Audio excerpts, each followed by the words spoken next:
Dalam 1 bulan terakhir, redaksi Liputan 6 SCTV kerap mendapat berita kasus kekerasan seksual yang pelakunya justru ada di lingkungan terdekat korban. Salah satunya yang jadi sorotan, ada anak-anak penghuni panti asuhan jadi korban kekerasan seksual oleh pengasuh dan pemilik panti. Fakta lainnya, pelaku juga pernah jadi korban. Lalu bagaimana memutus mata rantai ini? Kita diskusi.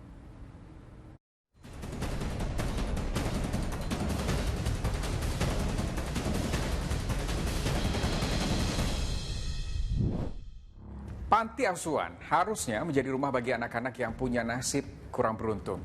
Tapi yang baru terjadi ini malah bikin publik naik pitam.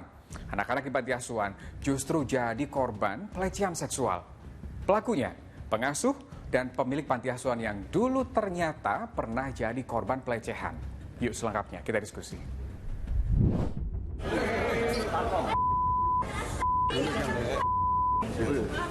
Akhirnya resmi pakai baju tahanan. Ini Sudirman dan Yusuf, pemilik dan pengasuh panti asuhan yang diduga mencabuli anak-anak penghuni panti yang seluruhnya laki-laki.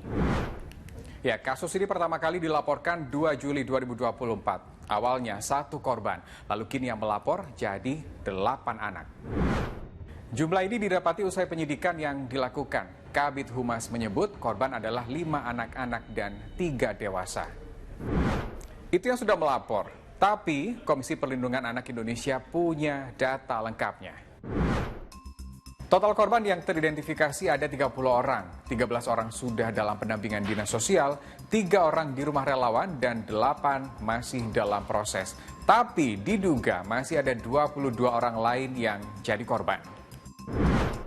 Ya, 2 tersangka memang sudah ditahan. Masih ada 1 lagi yang buron. Mengetahui keberadaan saudara Yandi Supriyadi ini, ya, bisa melaporkan kepada kita. Namanya Yandi Supriyadi, usia 29 tahun. Dia adalah pengurus yayasan. Sekarang sudah masuk daftar pencarian orang. 1 dari 2 tersangka yang sudah ditangkap ini ngaku pernah jadi korban pelecehan saat masih kecil. Tapi yang bikin gak habis pikir, dia sengaja mendirikan panti asuhan untuk mencari korban baru. Kapan ini mulai dilakukan? Tentunya ini kita terus dalami dari para pelaku ini. Yang jelas kalau untuk ketua yayasan ini yang jelas tadi memang ini sudah sejak awal yayasan ini berdiri, memang dia yang pelaku yang pertama kali yang mulai adalah ketua yayasan ini. Jadi seperti itu.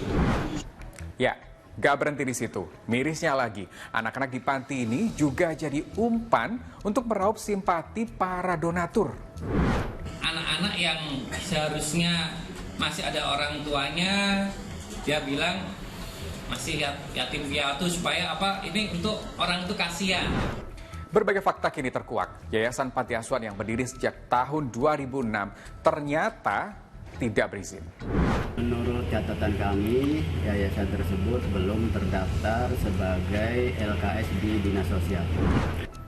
Oke, itu soal pengawasan panti asuhan. Yang lain yang tidak jadi perhatian adalah bagaimana memutus mata rantai kekerasan seksual ini. Karena kita tahu tidak sedikit pelakunya termasuk yang ini memiliki latar belakang yang sama. Pernah dilecehkan saat kecil. Itu datangnya dari trauma yang tidak terselesaikan. Nah, kenapa bisa trauma ini nggak terselesaikan? Banyak juga faktornya. Yang pertama, mungkin mereka tidak pernah mendapatkan terapi gitu ya, atau pendampingan psikologis yang tepat gitu. Ini kan trauma ini, kekerasan seksual itu kan pastinya meninggalkan luka yang sangat mendalam ya gitu. Sama seperti ketika kita luka fisik, kalau kita lecet kemudian kita biarkan, itu lama-lama bisa infeksi. Kalau infeksi lama-lama bisa jadi sesuatu yang lebih buruk. Nah, ini persis seperti itu gitu analoginya. Jadi sebetulnya korban ini juga ya punya luka lah yang tidak bisa disembuhkan. Nah, gimana cara kita bisa memutus? Sesimpel dengan kita memberikan edukasi juga nih kepada orang-orang yang kita tahu. Sebetulnya kalau pernah mengalami kejadian tidak mengenakan, sesimpel apapun itu, kalau sudah dirasa mengganggu keberfungsian sehari-hari, maksudnya bikin dia jadi sulit untuk yang bekerja misalnya ya, jadi pergi ke kantor, atau misalnya untuk ibu rumah tangga sulit untuk mengerjakan pekerjaan rumah, dan lain sebagainya lah ya, atau misalnya anak ke sekolah gitu ya, jadi takut ke sekolah. Artinya itu udah tanda-tanda harus dibawa ke profesional.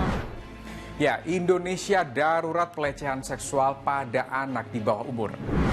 Kami kutip dari Kementerian Pemberdayaan Perempuan dan Perlindungan Anak. Hingga Oktober 2024 ada 7.471 anak di bawah umur jadi korban kekerasan seksual.